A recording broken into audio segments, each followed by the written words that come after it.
Hello. So, let's continue with running async code. So, while the async wait syntax provides us a convenient way to write asynchronous code, running that code requires a special handling. The async IO provides us a several mechanism for executing coroutines and managing the event loop, ensuring the efficient and concurrent execution of the asynchronous tasks. So let's see some example. The async.run function is a convenient way to run a coroutine and manage the event loop lifecycle. It creates a new event loop, runs the provided coroutine, and automatically adds the cleanup of the resources and the event loop closing. So this function is available from Python 3.7. So we already saw this function, the microroutine, in the last section of the presentation, but now we will talk about the async.run.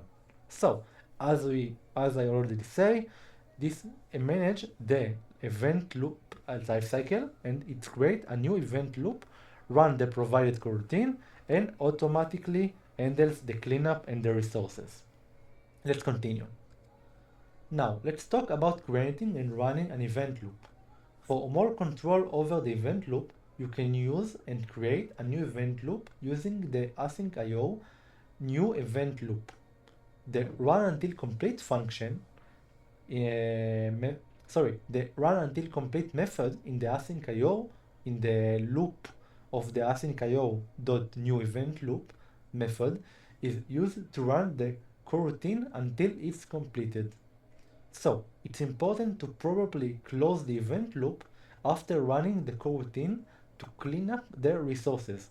So the output will be the same, the coroutine started and the coroutine completed, but now we will use the loop equal to async.io new event loop, and we will transfer the loop in the run until complete, the my concurrent function that wait until it completed, and then we will close the loop with the finally. So let's talk about running multiple coroutines. The async.io gather, as we already saw in the last section, it can use to run the multiple coroutines, and in this example we will transfer the three instances of the microroutine with a different delay and are simultaneously with the async.io.gather. I know we already saw that, but I want to focus it again because in the next lecture I will show you examples with the async.io.gather. So let's talk about callback. In some cases, you may want to run an asynchronous operation and receive the result in a callback function.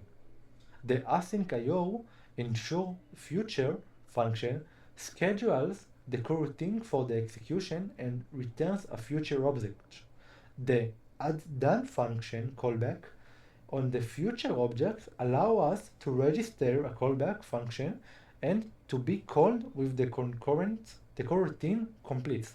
So let's see the example. We have a function, a regular function, not an async function of the callback, and we will print the callback received result. We have an async def function of my coroutine that await of sleep with 1 second. We demonstrate a CPU bound method, so we sleep for 1 second and then return the value of 42. Then we create a new event loop as we saw earlier. Now we will wrap it with try. So the coroutine will be equal to my coroutine. The future will be equal to ensure future that schedule the coroutine for the execution and return the future object. And then on the future object, we use the add-done callback. That method allow us to register to the callback function. So we transfer the callback, and then we will use the loop run until complete because we want to run until the complete, and then we, as we already saw earlier, we close the loop. So the output will be callback received result 42 because the result of the future is 42 because we transfer in the coroutine, we transfer the my coroutine, and then on the future we use the coroutine with the callback. So let's continue. So, to conclusion, the async IO of the run function provide us a convenient way to run the coroutine and manage the event loop lifecycle.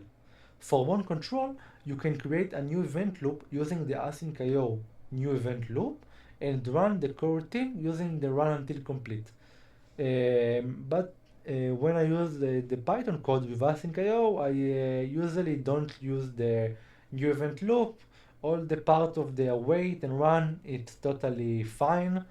Only if you want more control on your code, you can use it. Maybe for debugging and a lot of this stuff, but we will talk about debugging later in the course. The async.io.gather, I use the async.io.gather a lot. This function allows us to run multiply coroutines concurrently. Callbacks can be registered on future objects to handle the results of the asynchronous operations. It's important to understand how to run and manage async code. It's so crucial for building efficient and scalable asynchronous application with async.io. So, let's jump to some code exercise. I will see you there. Bye bye.